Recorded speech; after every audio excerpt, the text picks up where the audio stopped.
She needs to get out of the shot. She's fine. But her bum's in it.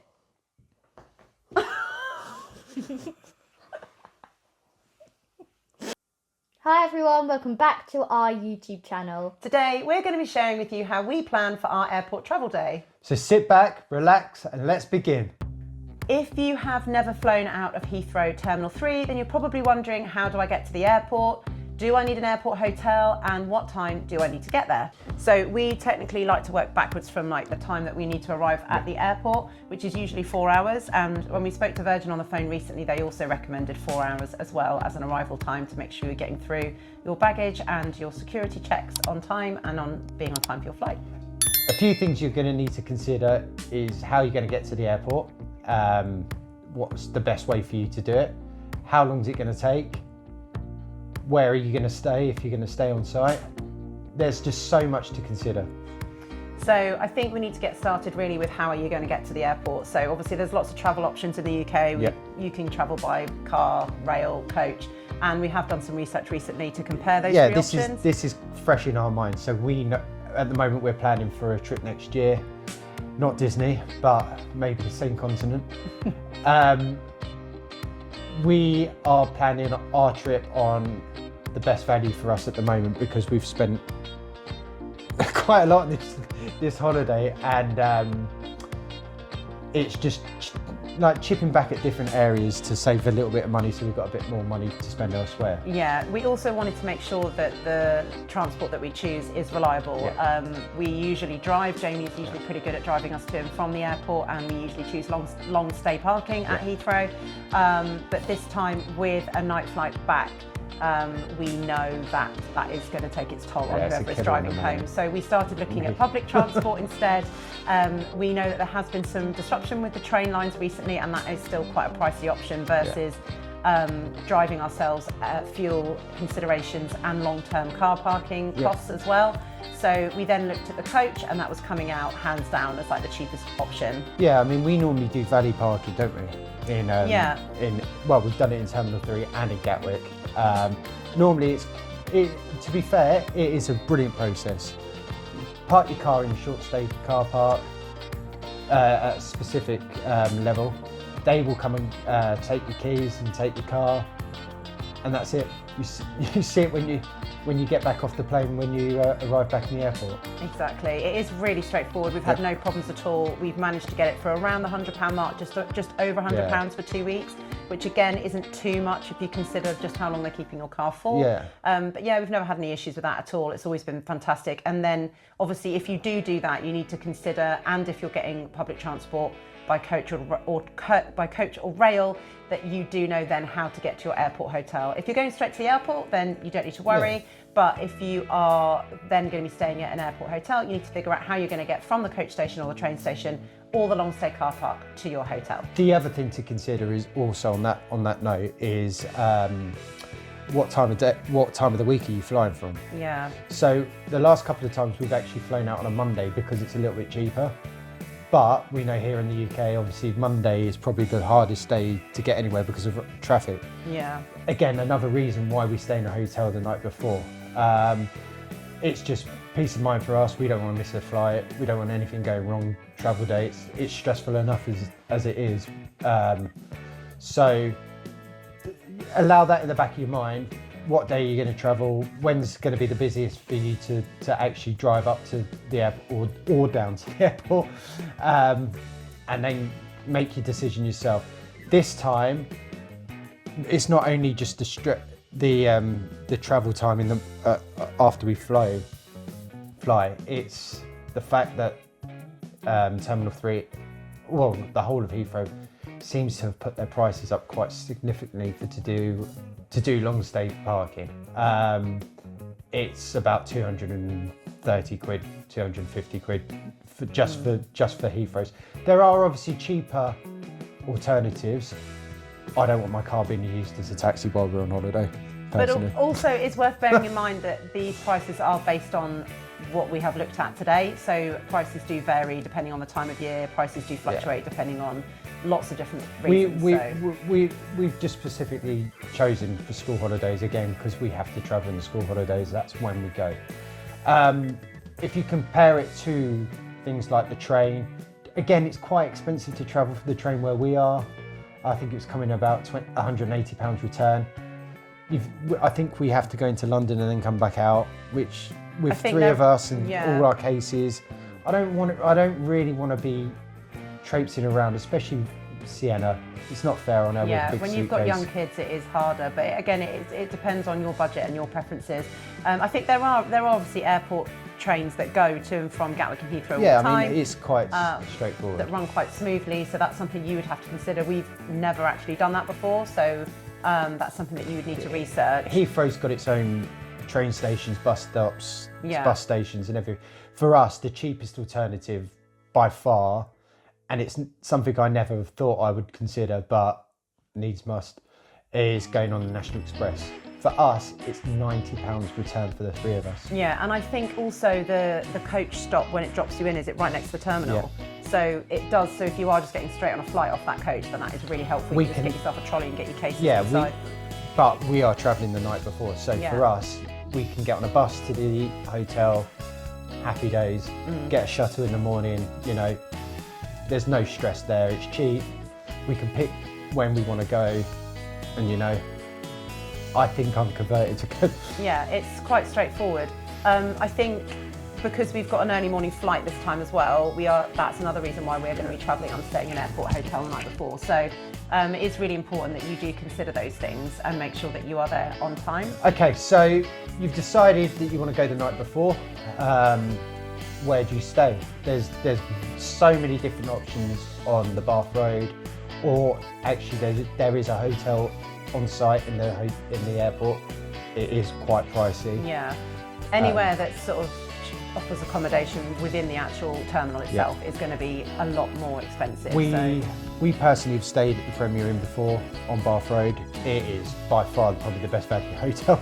Yeah, it's £50 a night. Obviously prices can vary. Yeah, you know, this is what we generally pay. It generally is about 50 quid throughout the year. It's really convenient. It's literally just a short journey away as well. There's a shuttle that goes, it's really frequently, I think it costs £6.70 for adults. It is just by far, for us, the cheapest and probably the best option. It's a nice hotel. There's a restaurant on site, there's bars, you know. There's a coffee shop, there's a Costa in there as well, isn't there? And you've got views of the runway as well, so I think at one point we were actually out the back of the hotel watching it's only out the back of the... watching the aeroplanes take off. So, it's really important that you know where you want to stay, so do some research on the hotels. This time we're actually staying a bit closer, it's treble the price, but Lauren wanted to try it. Well, I thought...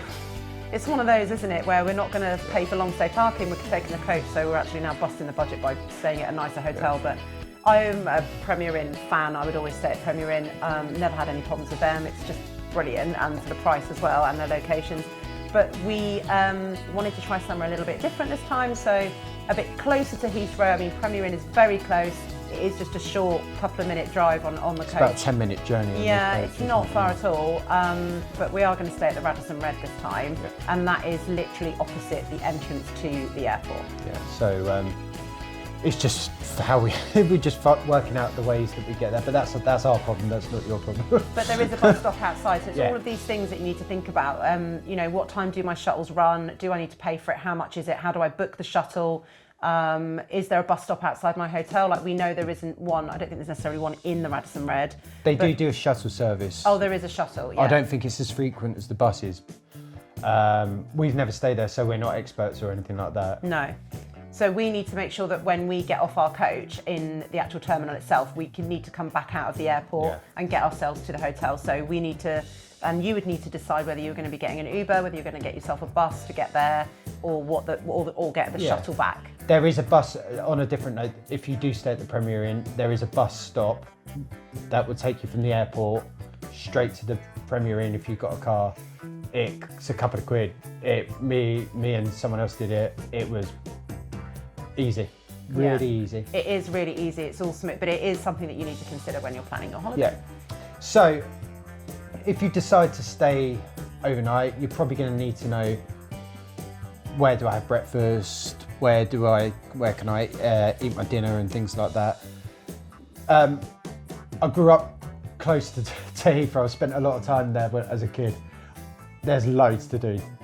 There's a bowling alley, there's McDonald's, there's loads of different things to do. So if you go the night before, you're not going to be bored. You don't have to sit in your room all night, which then opens you up to restaurants and things like that, because you're going to need somewhere to eat.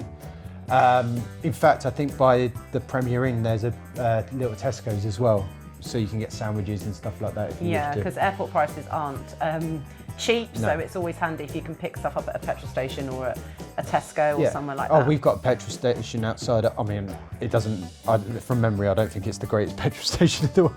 It's good for selling petrol, but that's probably about it. The Bath we Road, probably won't be going in there to get our lunches. But it is handy, I mean, Premier Inn and most hotels will have everything you need inside, so it is handy to know what in else the is out there. Radisson, we've got restaurants and bars and things like that, so we'll probably just mingle in there and have a few drinks and something. And just relax and just enjoy the beginning of your holiday. But the Bath Road is a really busy road. It's a very busy main road outside Heathrow, so there is a lot going on there. Like Jamie said, there's bowling alleys, there's McDonald's, there's tons of hotels, there's restaurants. There's sky bars that you can go and have a drink and watch the airport, watch the planes take off and things like that as well. Yeah, so there is plenty to be doing the night before. And then you'll have loads of places to eat. Breakfast, obviously, you've got the option of probably in your hotel. Most hotels have a cooked breakfast and things like that. We this time, because we're flying at I think about 8:30, we've decided we're probably not going to eat in the airport in the hotel in the morning.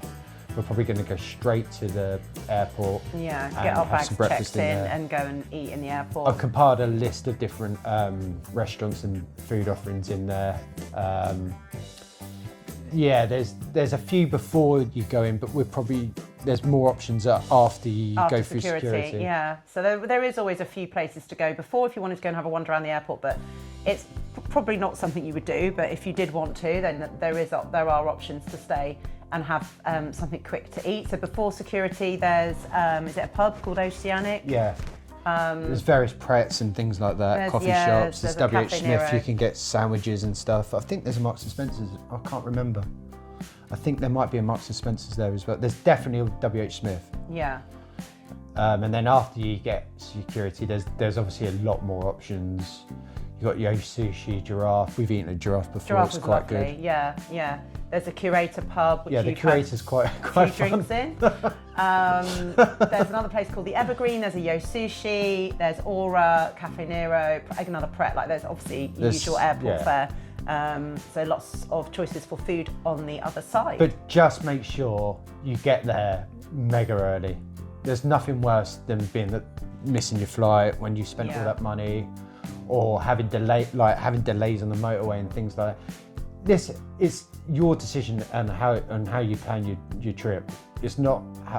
We're just showing you what we like to do and how we like to plan. And just making sure that you're covering all bases with everything on your travel day, so that everything runs smoothly. Because it can get overlooked.